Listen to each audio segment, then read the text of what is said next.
6월이 시작되었습니다.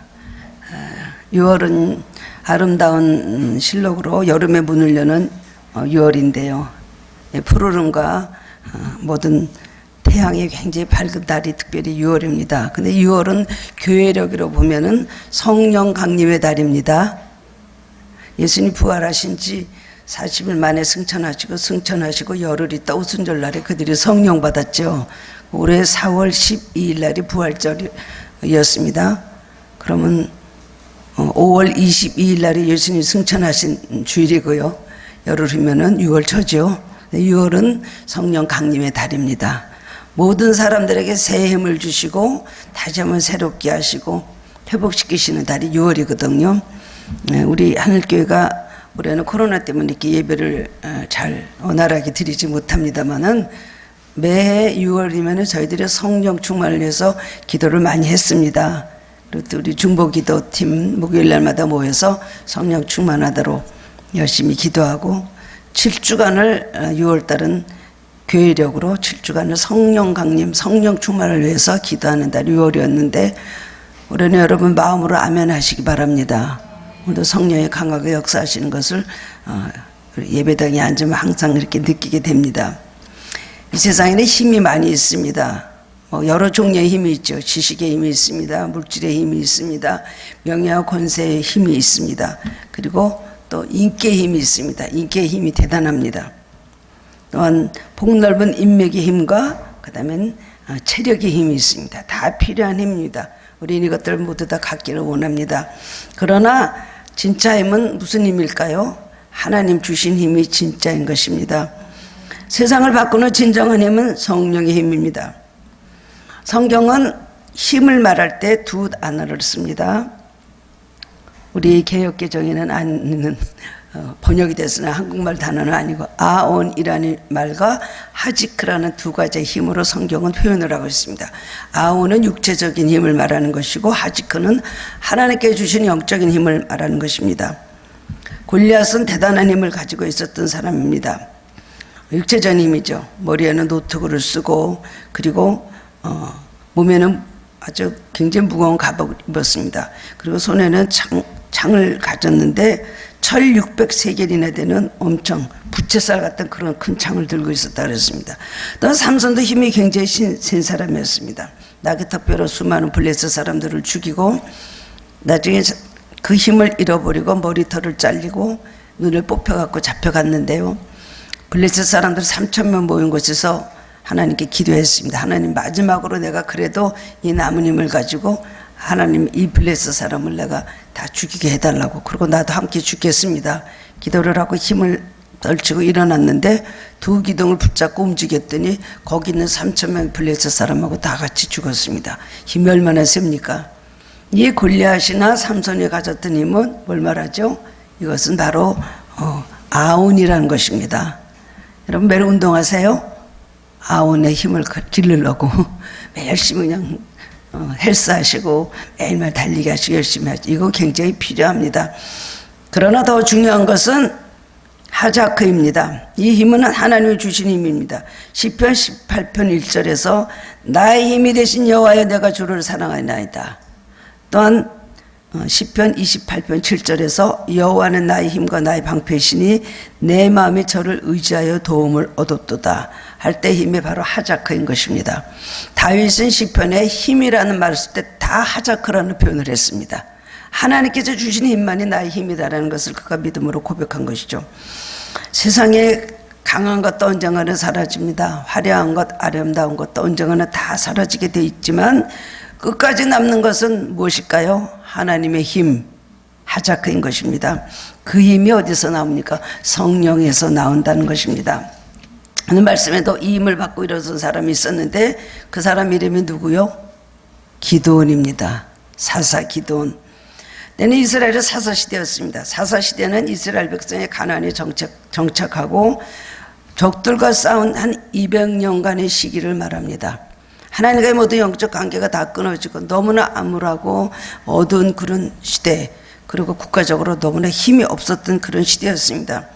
이스라엘을 애굽에서 이끌어낸 모세도 죽고 모세의 후계자였던 이제 여호수아도 죽었습니다. 카리스마나 리더십을 발휘할 만한 모든 이 지도자들이 다 죽고 나니까 그때부터 위적들이 이제 슬슬 침입해 오기 시작을 합니다. 그냥 침입해 옵니까? 와서 그냥 있는 거 없는 거 다 뜯어가고 그 다음에 포로를 잡아가고 죽이고 이 나라의 모든 힘이 다 없어지고 만 것입니다. 때마침 호전적인 사막 족속인 미디안에 쳐들어왔는데 아무도 싸우러 나가는 사람이 없습니다. 그리고 숨기에 바쁜 것입니다. 이스라엘 백성은 힘들어 농사를 짓고 수확이 되기만 하면 이제 미디안이 쳐들어와서 다 약탈을 해갑니다.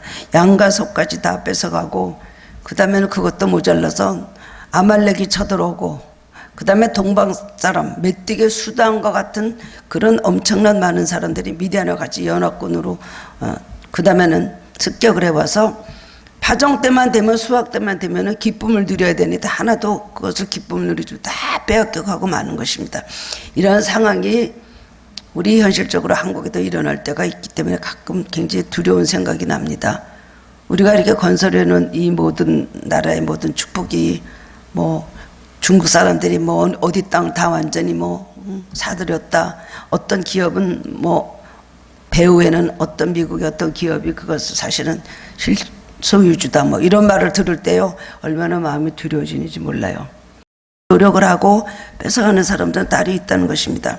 이스라엘은 그런 불안과 아픔을 7년 동안이나 겪으면서 그들은 지칠 대로 지쳤습니다.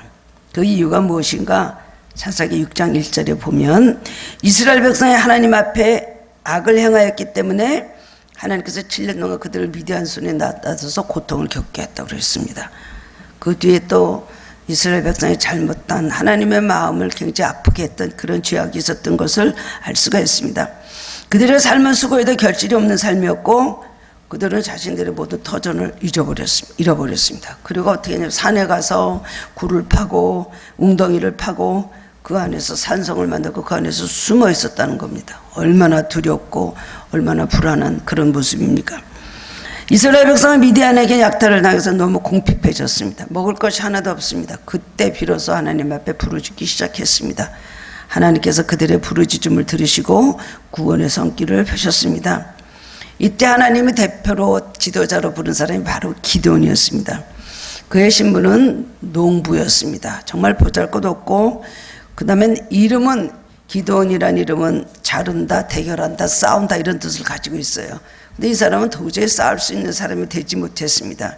절망과 불안과 그 다음에 분노의 가운데 살았던 사람인데 얼마나 그가 연약한 모습이었는지 겁을 먹고 있었는지 볼 수가 있죠. 하나님 그에게 나타나실 때 마침 밀타작을 할 때였다 그랬습니다. 6장 11절 말씀 보면 하나님이 기도나 하면서 이제 그를 찾아오셨을 때 그 다음에 기도는 미디안 사람에게 숨기려고 해서 밀타작을 포도주 틀에서 타작을 하고 있었다는 것입니다. 왜 밀타작을 포도주 틀에서 합니까? 밀은 넓은 뜰에서 다 펼쳐놓고 도리깨질을 하면서 타작을 해야 되는데 좁은 포도줄들에서 한다는 것입니다. 그 이유는 미디안 군대에게 발각될까 봐 두려웠기 때문에 빼앗길까 봐 두려웠기 때문에 그만큼 용기도 없고 싸울 힘도 없었다는 것을 말해주는 것입니다. 그러나 이와 같이 하나님을 만나기 전에 기도하는 모습은 아무것도 할 수 없는 겁장에 불과했지만 하나님을 만나고 난 이후에는 그가 두려워서 할 수 없고 감히 도전하지 못한 일들을 용기와 지혜를 가지고 하는 것을 볼 수가 있습니다. 그리고 민족을 구원해냅니다.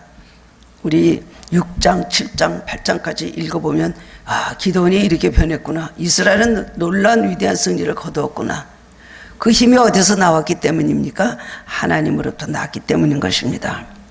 오늘 우리 이 시대를 보면서 우리도 이렇게 이스라엘에 베푸신 하나님의 은혜 회복, 기도원 한 사람을 통하여서 하나님께서 놀라운 능력을 주시고 그 다음에 이스라엘을 미디안의 손에서 구원한 것 같은 기적이 우리 나라에도 나야 된다고 생각합니다. 그럼 기도원은 따로 있을까요?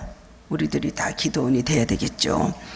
하나님은 바로 오늘 우리가 만나야 될 성령 하나님이신 겁니다. 우리는 기도원같이 어떤 힘의 원천을 얻어야 될까요? 오늘 기도원을 통해서 우리는 무슨 교훈을 얻어야 되겠습니까? 오늘 말씀을 통해서 깨달음을 얻고 함께 은혜를 나누는 시간이 되길 원합니다. 첫 번째로 우리가 깨달을 수 있는 것은 성령은 우리를 부르신다는 겁니다. 성령이 우리에게 힘을 주신 첫 번째 과정은 부르시는 겁니다. 부르시기부터 시작을 하시는 겁니다. 여호와의 사자가 기드온에게 나타나 이르되 큰 용사여 여호와께서 너와 함께 계시도다 하시고 14절에서는 또 여호와께서 그를 향하여 이르시되 너는 가서 너의 힘으로 이스라엘을 미디안의 손에서 구원하라.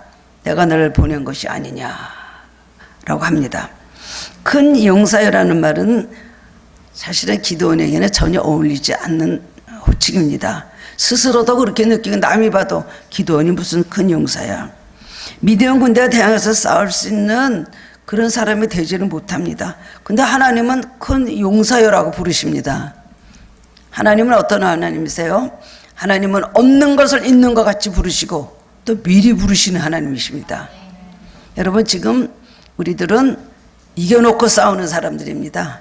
이기기 위해서 싸우는 사람들이 아닙니다. 제가 언젠가도 말씀드렸지만 오래전 일이에요. 많이 기도를 하고 항상 기도 제목이 끊이지 않고 있었습니다.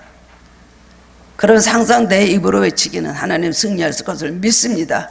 꼭 승리해 주시옵소서.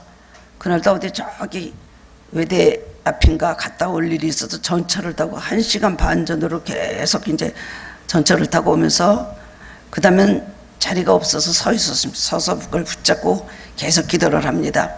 하나님 승리하게 주옵소서. 승리하게 주실 걸 믿습니다. 그러면서 앞으로 미래형을 가지고 기도를 하는 거죠.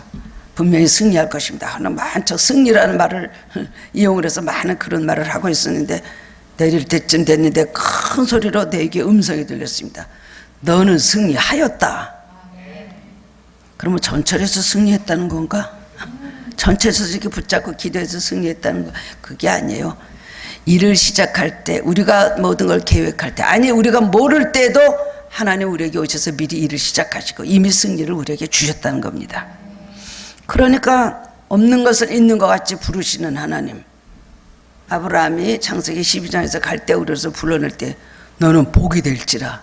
그 사람이 무슨 복입니까? 자식도 없는 사람인데 그 당시에 자식이 없다는 것은 아주 불행의 첫 가장 큰 대표적인 그런 모든 현상이었거든요.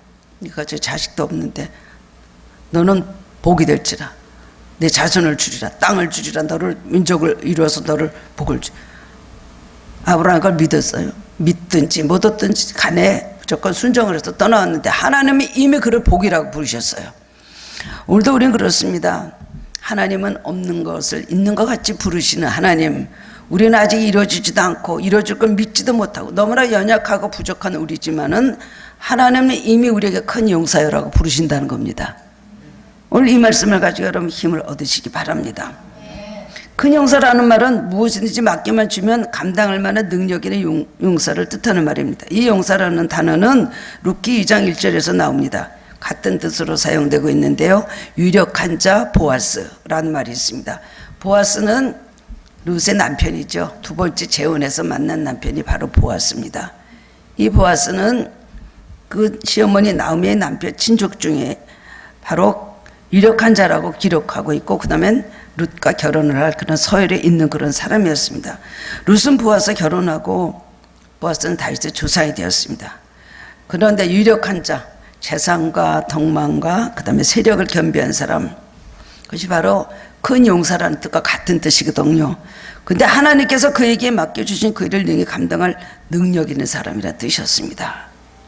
기도원이 지금 뭐가 있습니까? 능력이 있습니까? 힘이 있습니까? 무슨 세력이 있습니까? 자기를 따르는 어떤 사람들이 있습니까? 아무것도 없습니다. 자기 자신은 또 그렇게 말합니다. 나는 아무것도 못할 사람입니다. 그러는데 하나님은 또 큰 용서를 말씀하신 다음에 여호와께서 너와 함께 계시도다. 하나님 미래에 서시니까 이미 기도원에게 승리를 그렇게 약속을 해 주신 겁니다. 하나님 우리를 통해서 일하신 첫 번째 과정 우리를 부르신다는 겁니다. 오늘 우리를 부르셨죠? 우리는 큰 용사입니다. 큰 용사가 되게 하시려고 우리를 부르셨다는 것을 여러분 기억하시기 바랍니다. 그런데 기도는 생각하긴 내가 무슨 큰 용사야. 더구나 하나님께서 나와 함께 계셔. 하나님께서 나와 함께 아니면 우리와 민족과 함께 하신다면 어떻게 나라가 이 꼴이 될 수가 있을까? 그러면서 자기를 부르시는 그 음성에 그것을 부인을 하였습니다. 하나님이 미단에 가라고 명할 때 전능하신 하나님을 바라보지 않고 자신을 보니까 두려워 떨었다는 것입니다. 자기는 유다 지파도 아니고 이스라엘 중에서도 보잘것없는 므낫세 가문에서 태어났습니다. 그때는 유다 지파가 아주 세력 있는 지파였거든요. 므낫세 지파에서 태어난 데다가 더구나 그는 완전 막내 아들이었습니다. 그때는 장자가 그래도 또 가장 유력하고 능력 있는 것이, 이것이 장자였는데 장자도 아니고 자기는 막내로 태어났다는 것입니다. 근데 무슨 지도력이 있습니다. 누가 봐도 더구나 자신 없는 일이었습니다. 우리가 힘을 회복하기 위해서 먼저 해볼 것은 성령의 부르심에 대한 우리의 반응입니다. 우리의 믿음인 것입니다. 성령은 크게 두 장 서서 일하시는데 하나는 우리 밖에서 일하시고 하나는 우리 안에서 일하신다는 겁니다. 우리 밖에서 일하신다는 것은 우주적 힘을 말하는 것입니다. 세상 만물을 창조하시고 창조한 세상을 운영해 가십니다. 모든 세상은 여호와의 기운으로 움직입니다. 사도행전 17장 28절에 보면 바울의 고백입니다. 우리가 그를 힘입어 살며 기동하여 존재하느니라. 아멘 하십니까? 그렇습니다. 우리는 하나님을 힘입어 살고 하나님께서 우리를 움직여 주시기 때문에 우리는 존재하는 것입니다.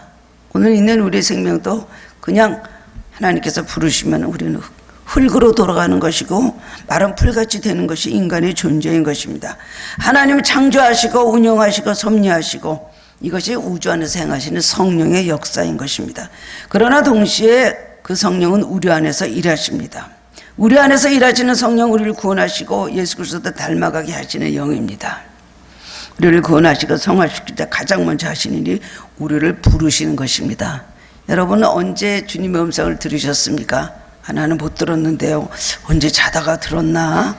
모르겠는데 저는 부름을 받은 적이 없습니다. 라고 말할 수 있지만 우리는 다 부름을 받았습니다. 우리를 부르셨기 때문에 우리가 주님 앞에 나온 것입니다. 내 입에서 나간 말은 절대로 헛되이 되지 돌아오지 않고 내 명한 일에 그 뜻을 이룬다고 이사야 55장의 말씀에 주셨거든요.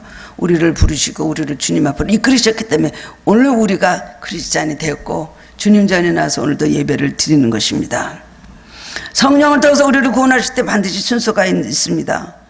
성령 우리를 믿게 하시고 회개하게 하시고 의롭다 하시고 인치시고 최후까지 믿음을 지키게 하시고 마지막에는 하나님 나라를 인도하셔서 하나님과 동일한 영광을 우리가 누리게 하신다는 겁니다. 교회도 하나님이 우리를 부르셨기 때문에 온 것입니다. 내가 내 발로 걸어온 것이 아닙니다. 우연히 어떻게 하다 누굴 만나서 끌림을 받아서 왔다고 생각하지만 그 뒤에는 가장 강력한 힘 성령님이 우리를 이끌으셨기 때문에 우리는 교회로 나온 것입니다. 교회는 하나님의 부르심을 입은 사람들의 공동체인 것입니다. 따라서 교회 생활 잘하는 비결은 다른 데 있지 않습니다. 하나님은 나를 교회로 부르셨다. 하나님 나를 하늘교회로 부르셨다. 이런 사명감과 그런 깨달음이 있으면 여러분 예수를 잘 믿는 것입니다. 나를 알아주는 사람이 있고 기분이 좋고 나쁘고는 인간적인 기준입니다. 목표와 초점을 하나님께 두면 절대로 흔들리지 않습니다. 교회에서 기분 나쁘고 자존심 상하고 누가 나를 알아주지 않고 인정해 주지 않는다고 생각할 수도 있습니다. 그러나 하나님께서 우리를 부르셨기 때문에 나오신 거죠. 하나님께서 우리를 일을 시키시기 때문에 우리는 교회에서 주신 일을 성실하게 겸손하게 잘 감당하는 것입니다. 다른 사람 바라보고 나를 바라보며 비교하면 흔들릴 수밖에 없는 것입니다. 성령의 우리를 부르신 것은 우연도 아닙니다. 실수도 없고 착오도 없는 것입니다. 주사위 던지는 무작위로 우리를 던져서 우리가 그 중에 하나로 택강 받은 것이 아닙니다. 성 완전하게 부르셨습니다. 어쩌다 부르신 것도 아니고 아무 계획도 없이 부르신 것도 아니고 목적과 뜻이 있어 불렀고 반드시 부르시는 우리에게 열매가 맺히도록 우리를 부르셨다는 것을 기억하시기 바랍니다. 그 대열에 우리가 물 끼어서 우리가 걸어가는 것 뿐입니다. 우리가 하는 것은 아무것도 없습니다. 내 능력이 이렇게 부족한데 이것도 현실적으로 아니야 라는 갈등을 우리가 느끼고 이래저래 흔들릴 수가 있지만 우리는 하나님 하시는 일에 시작하신 일에 우리는 그 대열에 껴서 주님 앞에 우리가 순종만 하고 가면 하나님께서 마지막 이루실 일, 열매를 맺으실 일에 우리는 반드시 열매를 맺게 된다는 것입니다. 여러분 에스컬레이터가 작동해서 올라가죠. 그럼 그냥 가만히 서 있습니다. 급한 사람은 그 안에서도 뗍니다. 저도 좀 그런 경향이 있습니다. 근데 가만히 있으면 쭉 올라가잖아요. 거기서 뭐 뛰었다고 빨리 가나요? 아니죠. 그러나 문제는 어떨 때 안 움직입니까? 며칠 전에 어딜 갔는데 에스컬레이터가 안 움직이더라고요. 꼼짝없이 걸어가야죠. 하나님이 하시는 모든 일, 부르심부터 우리는 거기에 껴서 부르실 때 대답하고, 하나님께서 명령하실 때 그대로 힘을 얻고 순종하고 믿고 따라가면 우리는 큰 열매를 맺고 하나님의 비전을 우리가 이루어드릴 수가 있습니다. 하나님이 말 못하는 모세를 부르신 것, 모세가 말 잘하는 줄 알고 부르셨을까요? 아니, 너 말 잘하지 않냐? 아니, 나 말 못합니다. 나는 40년 전에 애굽을 떠나왔기 때문에 애굽말 할 줄도 모릅니다. 내가 누군데 바로에게 가서 내 백성을 내놓으라고 할까요? 그가 듣겠습니까? 아, 난 말을 못합니다. 계속 그랬는데 하나님께서 아니, 너 말 잘하잖냐? 라고 하셨나요? 아니죠. 아셨으니까 뭐라 그랬어요? 말 잘하는 내 형 아론이 있지 않냐? 말씀하신 거예요. 말 못해도 뭐 아론을 뒤에서 다 움직인 사람이 모세가 아닙니까? 엘리야는 촌사람이었어요. 디셉사람 엘리야라는 것밖에 아무 표현이 없는데 이 촌사람 엘리야를 부르는 것도 하나님의 계획이 있어서 부르신 겁니다. 갈릴리 어부 베드로를 부르신 것도, 핍박자 사울을 부르신 것도 다 뜻이 있고 계획이 있고 열매를 예정하셨기 때문인 것입니다. 우리를 부르신 것은 하나님의 뜻이 있어서 우리를 부르셨습니다. 하늘교회로 부르신 것도 하나님의 뜻이 계셔서 하늘교회로 부르셨습니다. 시키실 일도 있지만 축복을 받을 것도 있기 때문에 하나님께서 우리에게 다 적합하게 생각하시고 우리에게 하나님께서 부르셨다는 겁니다. 오늘 주님은 우리에게도 동일하게 말씀하시는데, 사람들이 그렇습니다. 자신이 성공했냐, 내가 무슨 능력이 있냐, 실력이 있냐, 내가 뭘 할 수 있는가, 이것을 따져보고 현재의 것으로만 우리가 능력을 평가합니다. 근데 주님은 그걸 안 보신다는 거예요. 주님은 우리가 실패했어도 상관없다고 하십니다. 우리가 연약해서 자주 넘어지고 자주 시험 들고 자주 쓰러지는 것도 알고 계십니다. 그리고 우리가 약한 사람, 못난 사람이 아니고 오히려 우리에게 큰 형사라고 불러주신다는 거예요. 우리가 흠이 없고 똑똑해서 완전해서 주님 앞에 쓰임 받으려고 우리를 부르신 것 아닙니다. 하나님 앞에서 쓸만한 사람이 누가 있겠습니까? 내가 고쳐서 쓸만하게 만들어서 쓰겠다는 계획하에 우리가 들어있는 것 뿐입니다. 그래서 오히려 기독교는 겨자씨 운동 아닙니까? 다 겨자씨 같이 만들고 겨자씨 같았던 사람을 하나님께서 들어 쓰셨잖아요. 갈릴리 어부들을 수제자로부터 삼으셨습니다. 그 다음엔 8째 아들이었던 베들레헴의 목동이었던 다윗을 이스라엘의 성왕이 되게 하셨습니다. 성경에 보면 너무나 부적것없는 사람을 하나님께서 들어서 쓰신 일이 얼마나 많습니까? 그런데 우리는 가치와 능력은 주님과의 관계 속에서 만들어진 것을 기억하지 못하고 현재 나를 봅니다. 나는 능력도 없고 나는 가치도 없고 나는 의미도 없고 나는 못합니다 하면서 우리가 스스로 분별하고 우리가 스스로 결정짓는 것이 잘못된 것입니다. 우리가 기도원 같은 사람인 걸 모르실까요? 다 알고 계십니다. 그렇기 때문에 하나님의 뜻이 계셔서 우리를 부르셨다고 생각하고 무조건 순종하시기 바랍니다. 그래 찬송가 부르는 거 있잖아요. 천하고 무능한 나에게도 귀중한 직분을 맡기셨다. 우리 그 찬송 부르잖아요. 아무것도 없는 우리들이 이런 일을 맡겨주신 거 너무나 감사한 일인 줄 아시기 바랍니다. 나를 창조하신 하나님께서 이렇게 말씀하신 걸 들으시기 바랍니다. 너는 큰 용사다. 너는 하나님의 사람이고 내가 내 안에 있을 때, 내가 너 안에 있을 때는 너는 모든 걸 할 수 있다. 오늘도 이 믿음을 가지시고 힘을 얻으시기 바랍니다. 두 번째로는 성령은 능력을 주시는 분이시라는 겁니다. 하나님 기도원을 부르셨습니다. 그러나 기도원의 말대로 아직도 약하고 부족한 채로 기도원은 있습니다. 하나님 약한 자를 부르셨는데 그러나 약한 그대로 그냥 사용하실 수는 없습니다. 약한 자를 부르시되 우리가 강하다고 생각한 우리를 분질러서 약하게 만드십니다. 우리를 꺾으십니다. 그리고 우리를 사용해 주시는데 능력을 주십니다.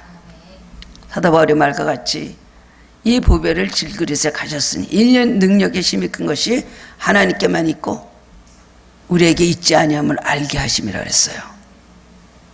우리 깨지기 쉬운 질그릇 같은 우리에게 하나님의 능력을 부어주셨기 때문에 우리는 더 이상 질그릇이 아니고 금그릇입니다. 이걸 우리는 믿으시기 바랍니다. 하나님 악한 자를 쓰시는데 능력을 주셔서 쓰셨던 것을 알 수가 있습니다. 그 능력이 무엇입니까? 성령이죠. 성령은 뭘까요? 성령은 많은 사람들이 질문을 한다고 합니다. 여잔가요? 남잔가요? 하나님이신가요? 예수님이신가요? 아버지신가요? 어머니신가요? 성령은 인격도 있으시고 성령을 울기도 하시고 탄식하기도 하시고 슬퍼하시기도 하시고 성령은 우리와 같이 애통하시기도 하시고 성경에 많은 성령에 대한 표현이 있는데 그러면 성령은 여잔가 남잔가 힘이 있나 없나 여러 가지를 생각을 하게 그렇게 됩니다. 그런데 성령은 무엇입니까? 성령은 한마디로 능력입니다. 파워입니다. 불이 있고 전기가 불이 있고 밝은 빛이 있고 그 다음에 움직이는 파워가 있고 여러 가지 있는 것이 전기 아닙니까? 성령도 우리 안에서 움직이시는 힘이 되신다는 겁니다. 34절 말씀 보면 여호와의 영이 기드온에게 임하시니 기드온이 나팔을 불며 아비에셀이 그를 뒤를 따라 부름을 받으니라.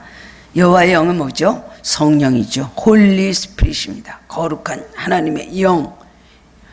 성령이 하늘로부터 기드온에게 임했다는 것입니다. 나는 못한다고 버티고 있던 기드온에게 하나님의 영이 임했습니다. 그러다 달라졌습니다. 6장 35절에 보면 기드온이 또 사자들을 온 므낫세에 두루 보내매 그들도 모여서 그를 따르고 또 사자들을 아셀과 스불론과 납달리에 보내매 그 무리도 올라와서 그를 영접하더라 그랬습니다. 그렇게 자신감이 없던 기드온에게 지도력이 생겼다는 겁니다. 평소에는 업신여물을 당하던 사람이 성령의 힘을 받아갖고 말하니까 사람들이 몰려오기 시작을 합니다. 그것도 자기 지파인 므낫세파만 따라오는 것이 아니라 다른 지파들도 기드온을 따르기 시작했다는 것입니다. 결국 미단을 접으시고 승리하였습니다. 이것은 하나님의 뜻입니다. 하나님께서 우리를 지도자로 부르실 때 뭐 작은 공동체 안에서 지도자를 부르시든지 아니면 뭐 사회에 나가서 큰 일을 하는 지도자를 부르시든지 하나님 지도자를 부르실 때는 지도력을 주시길 원합니다. 누구에게나 그 리더십을 주시길 원하십니다. 근데 우리가 그걸 믿지 못하기 때문에 성령의 능력을 공급받지 못하기 때문에 리더십을 발휘하지 못하는 것입니다. 하나님 뜻을 이룰 때는 하나님의 영, 성령을 부어서 그의 뜻을 이루게 하신다는 겁니다. 다윗에게도 그렇게 하셨습니다. 연약했던 다윗, 정말 보잘것없는 목동이었던 다윗에게 그 힘을 주셔갖고 놀라운 일을 하게 하셨습니다. 그리스도의 조상이 되었고 이스라엘의 메시아가 오시는 왕조를 이룬 사람입니다. 엘리야에게도 그렇게 하셨습니다. 그 영이 기드온에게 부어졌더니 그를 통해서 하나님의 비전이 이루어진 것입니다. 이 세상에서 그러므로 가장 강한 사람은 어떤 사람일까요? 하나님의 영이신 성령이 그 안에 있는 사람입니다. 성령하고 무관하게 생각하면서 나는 다른 것으로 더 많이 배우고 뭔가를 많이 따고 뭔가 많이 인정을 받고 내가 계속해서 올라가면서 한번 훌륭한 사람이 돼보겠다. 이런 비전도 아주 좋은 비전입니다만은 그것만 갖고 절대로 안 합니다. 안 되는 것입니다. 아무리 기계가 아무리 전기로 가는 전구 뭐 아니면 무슨 어떤 전자제품이 아무리 좋으면 뭐합니까? 그 안에 전기가 꽂혀있지 않으면 안 움직이는 것이죠. 하나님의 진리는 사실 우리가 굉장히 심플한 것이고 이 세상에서 우리가 다 깨달을 수 있는 진리인 것입니다. 안 그렇습니까? 자동차에 기름이 없으면 자동차가 갑니까? 안 가죠. 근본적인 파워가 없는 것은 움직일 수가 없듯이 성령을 담을 쌓고 성령을 단절하고 성령에 관심이 없고 성령의 능력을 구하지 않는 사람이 무슨 일을 할 수가 있겠습니까? 그렇기 때문에 다윗은 성령의 능력을 공급받으니까 성령이 충만한 사람이 되었습니다. 사무엘이 그의 집에 가서 그 다음엔 뿔에 기름을 부어서 그게 머리에 기름을 부었습니다. 그러고 나서 막 다윗이 성령으로 충만해지니까 눈이 막 빼어나는 것 같고 막 불이 그 안에서 성령에 충만해지고 그 다음에 골리앗이 있는 전쟁터로 나갔습니다. 나가서 보니까 아무것도 아닌 그 다윗이 보니까 그 아무리 힘이 강하고 키가 크고 대단한 블레셋의 거장이라고 해도 보니까 아무것도 아니거든요. 자신감이 어디서 나옵니까? 성령의 능력에서 나오는 겁니다. 성령의 능력을 얻은 나를 의지하는 것이 아니라 하나님을 의지하기 때문에 상상할 수 없는 자기도 알 수 없는 놀라운 힘이 자기 안에서 나옵니다. 놀란다 평안이 자기 안에서 나오는 것입니다. 우리가 평안하지 못하고 늘 근심하고 눌려있고 낙심하고 좌절하고 그리고 입을 뒤집어 쓰고 절망 가운데 있는 이유는 성령을 담을 쌓고 있기 때문에 그렇습니다. 빛을 바라보지 않고 어떻게 밝은 것을 볼 수가 있겠습니까? 사람 자체는 약하지만 하나님의 영이 우리 안에 들어오면 그는 하나님을 나타내는 그런 완전히 대신하는 사람이 될 수가 있다는 것입니다. 성령은 우리의 주신 힘 중에 가장 큰 능력인 것입니다. 우리 6월달에 성령의 달이지만은 6월달만 우리가 이것을 구할 것이 아니라 1년 12달 항상 매일매일 우리가 그것은 성령의 능력을 주옵소서. 그것이 여러분 어떤 보약을 먹는 것보다 대단한 것을 먹는 것보다 어떤 힘을 얻는 것보다 비결 중에 비결인 걸 아시기를 바랍니다. 사울왕은 다윗 한 사람을 잡기 위해서 평생을 바친 허비한 그런 바보 같은 왕이었습니다. 사무엘상 19장 2절을 보면 다윗이 라마나요시라는 곳으로 가서 사무엘과 같이 있었습니다. 그 말이 이제 사울왕의 귀에 들어갔습니다. 그래서 가서 잡아야 되겠다고 라마나요시로 보냈는데 그 라마는 선지 사무엘이 있는 것이고 거기는 기도원 같은 곳이에요. 성령이 충만한 그런 영성센터입니다. 그런 곳을 갔는데 그 다음엔 사울왕이 군대를 보냅니다. 군대를 갔는데 라마를 갔는데 그대로 꼼짝을 못하고 누워서 예언만 합니다. 잘 이해가 안 되는 얘기죠. 하나님의 영이 얼마나 강하게 역사를 했는지 그 군대가 꼼짝을 못하는 거예요. 가서 일이 실질적으로 있는 거예요. 그리고 또 예언을 합니다. 능력을 받으니까 꼼짝을 못하고 예언에 들어가니까 은사가 들어가니까 그런 사람도 다 예언을 하는 거예요. 몇 번 군대를 보내도 효과가 없기 때문에 이번에는 사울왕이 직접 갔습니다. 왜 가도 소식이 없냐. 그래서 사울왕이 가는데 그 라마라는 곳에 성령이 충만한 곳으로 하니까 사울에게도 그 영이 임한 거예요. 그러니까 영이 임하니까 사울은 꼼짝을 못하게 됐습니다. 그 힘없이 그 자리에서 쓰러졌다는 겁니다. 하나님의 영이는 어찌나 그를 강하게 누르시는지 사울은 도무지 그 자리에서 일어날 수가 없었습니다. 신하들 앞에서 참 그러지 않으려고 했을 겁니다. 내가 신하들 앞에서 쓰러지다니 나같이 체격도 크고 이런 사람이 라고 하지만 하나님의 영이 그를 강하게 누르니까 꼼짝도 못하는 거예요. 도무지 일어날 수가 없었습니다. 점점 그 힘이 압도되니까 옷까지 막 벗어버리고요. 뭐 왕의 옷을 입었으니까 거추장스럽게 막 벗어버리고 그 다음에는 막 속에서 막 성령 역사라니까요. 걸어가면서까지 쉴 새 없이 예언을 하고 하루 종일 그렇게 누워 있었다는 겁니다. 옷을 벗고. 그 사람들이 사울도 예언하는 사람 중에 있어?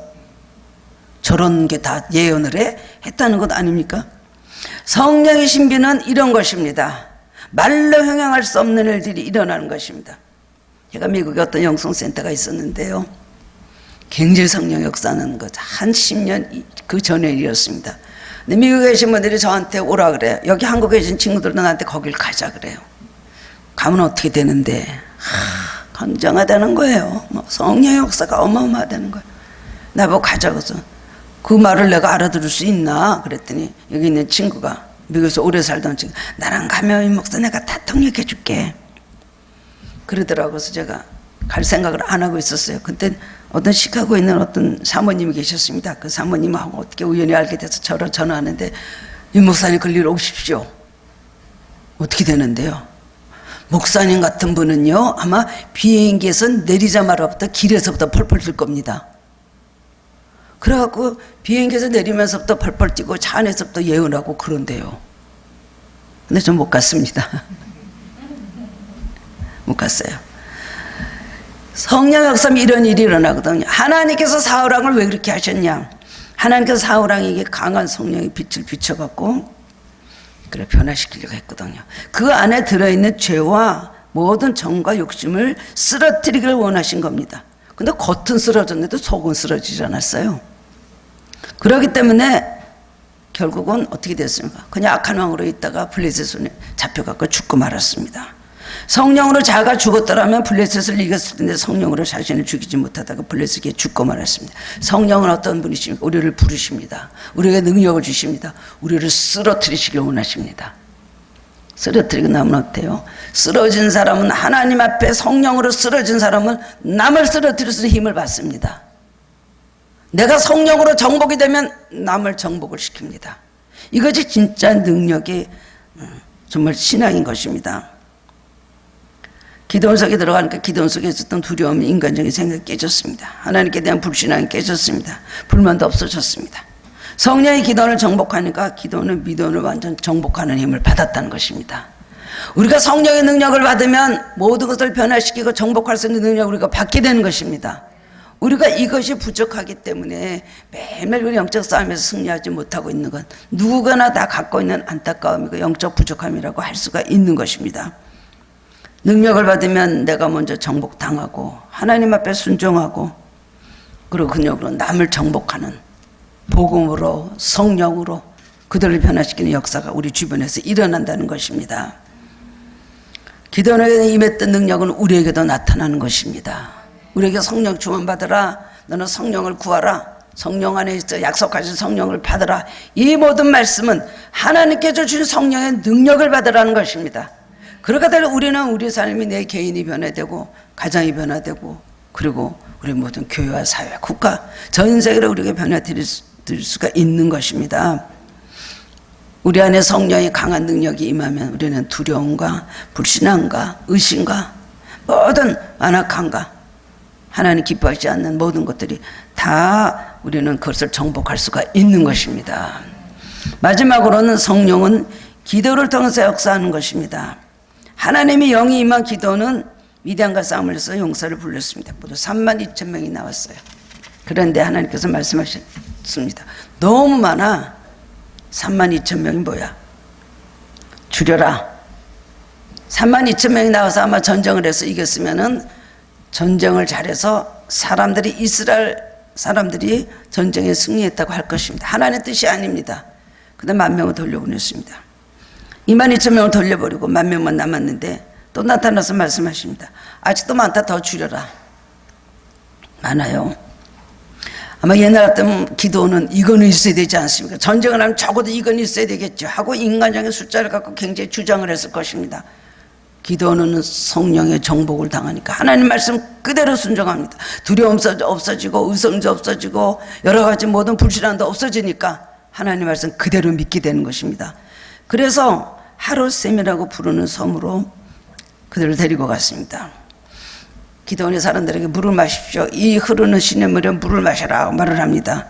그랬더니 무릎을 꿇고 마시는 사람이 있고 무릎을 꿇지 않고 그 다음엔 그냥 입으로 핥아가지고 이렇게 먹는, 손을 들고 핥아서 손으로 하는 사람이 두 부류가 있었습니다. 무릎을 꿇고 마시는 사람은 9,700명, 무릎을 꿇지 않고 마시는 사람은 300명이었어요. 근데 그 300명을 택해서 미디안과 전쟁에 나갔다는 것입니다. 최종 군대를 300명으로 편성을 했어요. 왜 그랬을까요? 기도원의 사람을 뽑는 기준은 어디 있을까요? 무릎을 꿇고 물에 무릎을 꿇고 먹는 사람은 불신앙의 사람으로 생각을 했습니다. 이스라엘 백성은 하나님 위에는 무릎을 꿇지 않습니다. 진정한 신앙인은 하나님 위에는 무릎을 꿇지 않고 하나님께만 무릎을 꿇는다고 생각을 하였습니다. 근데 무릎을 꿇고 물을 마시는 9,700명을 돌려보내고 그 다음엔 손을 움켜쥐고 입에 대고 마시는 사람 300명을 불렀다는 거예요. 우리는 영적으로 풀이라면 그건 무슨 뜻일까요? 기도하는 사람을 말하는 것입니다. 물에 무릎을 꿇으면 이 세상에 나가서 어디든지 무릎 꿇습니다. 하나님께만 무릎을 꿇겠다는 사람, 기도로 모든 걸 풀어가고 성령으로 풀어가겠다는 사람은 하나님께만 무릎을 꿇는 것입니다. 기도는 성령이 임하고 하나님의 능력이 역사에 들어서 그날 기도니 하나님께 무릎 꿇지 않았다면 그는 미디안을 이길 수 없었을 것입니다. 여기에서 기도의 중요성을 성경을 말씀을 하고 있습니다. 왜 300명의 용사만 들어서 미디안과에 나갔을까요? 하나님께만 무릎 꿇는 사람은 성령 충만한 사람이라는 것입니다. 세상에 무릎 꿇지 않는 사람, 세상의 어떤 방법으로 하지 않는 사람, 하나님께서 그들에게 놀라운 능력을 허락해 주셨습니다.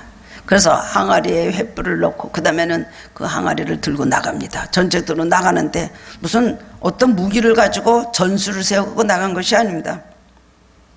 항아리 횃불을 들고 나가면서 그 다음에는 하나님을 여호와를 위하여, 그 다음엔 기도원의 가리다 여호와의 가리다 막 그렇게 외칩니다.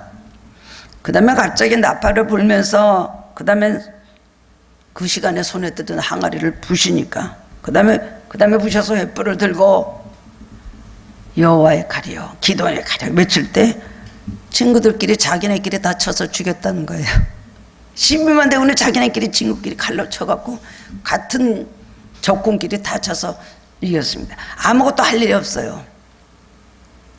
성령의 충만한 능력, 하나님 부르심에 아멘한 사람, 믿음을 가지고 나간 기도원, 하나님의 방법대로 그대로 순종해서 그 모든 과정을 다 통과한 사람은 이런 놀라운 승리가 주어졌다는 것을 볼 수가 있습니다. 결국 성령님은 기도원에게 기도하게 하셨습니다. 300명에게 기도하게 하셨습니다. 그리고 그 기도원을 승리하게 하신 것입니다. 성령은 기도로 그 능력을 나타내고 기도는 성령의 능력을 끌어내는 능력의 원천인 것입니다. 기도할 마음이 없는 것, 성령이 역사하지 않아서 그렇습니다.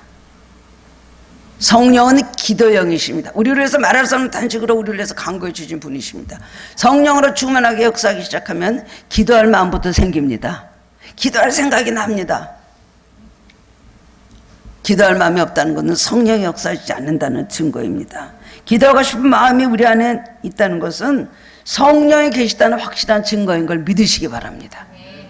우리 속에 있는 성령은 기도를 통해서 일하시고 기도는 성령을 역사하게 만드십니다. 성령이 역사하면 모든 것을 바꿀 수가 있습니다. 개인이 바뀝니다. 교회가 바뀝니다. 국가가 힘을 얻습니다. 성령이 임하면 힘을 얻습니다. 진정한 힘을 얻기 때문에 어디 가든지 놀란 승리가 있을 수가 있다는 것입니다.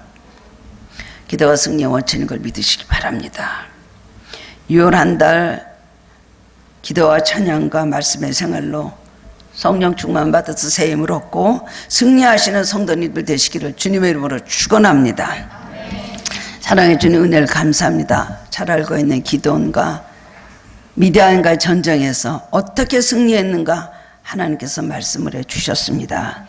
힘이 없고 무력하고 낙심하고 좌절하고 있던 현실적으로도 아무 볼 것 없는 농부 출신이었던 기도원에게 하나님께서 나타나셔서 큰 용사여 여호와께서 너와 함께 계시도다 하면서 너는 가서 이 힘을 의지하여서 미디안의 손에서 너의 민족을 구원하라고 명령하셨습니다. 오늘 이 말씀은 우리에게도 주신 동일한 말씀으로 우리들이 받아야 되는 줄 압니다. 우리는 부족하고 나를 볼 때 아무것도 할 수 없고 낙심과 탄식과 그리고 한숨 속에 이 현실 속에서 우왕좌왕하고 살고 있지만 하나님께서 함께 하실 때에 말씀 그대로 성령의 능력을 받을 때에 우리는 불가능한 일을 가능하게 만들 수가 있는 것을 믿습니다.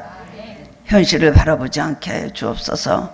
미디안과 아말렉과 동방 사람의 메뚜기의 수단과 같은 12만 대군이 쳐들어왔지만 하나님 성령의 능력을 받아서 300명의 용사로 이스라엘을 구원하셨습니다. 오늘도 우리 현실을 보는 미디안과 같은 그런 여러 가지 엄청난 일들이 우리를 누르고 있다 할지라도 이 믿음을 가지고 나가게 하여 주옵소서. 미디안보다 더 강한 하나님을 바라보게 하여 주옵소서. 살아계신 성령님 우리 안에서 역사하시고 계시다는 걸 알고 성령의 능력을 늘 구해서 사는 역사가 우리 안에 있게 하여 주시고 성령님 강하게 역사해 주셔서 우리를 깨트려 주시고 모든 교만과 모든 고집과 불신앙과 하나님 앞에 잘못된 거 다 깨트려 주시고 아름다운 성전 만드셔서 주님 성령 충만하게 부으시고 늘 거하시옵소서. 이것을 늘 기도하는 우리들 되게 하여 주옵소서. 놀라운 승리가 매일매일 있기를 원하옵고 예수 그리스도의 이름으로 기도드리옵나이다. 아멘. 429장 찬송 부르시면서 준비하신 헌금 드리시겠습니다.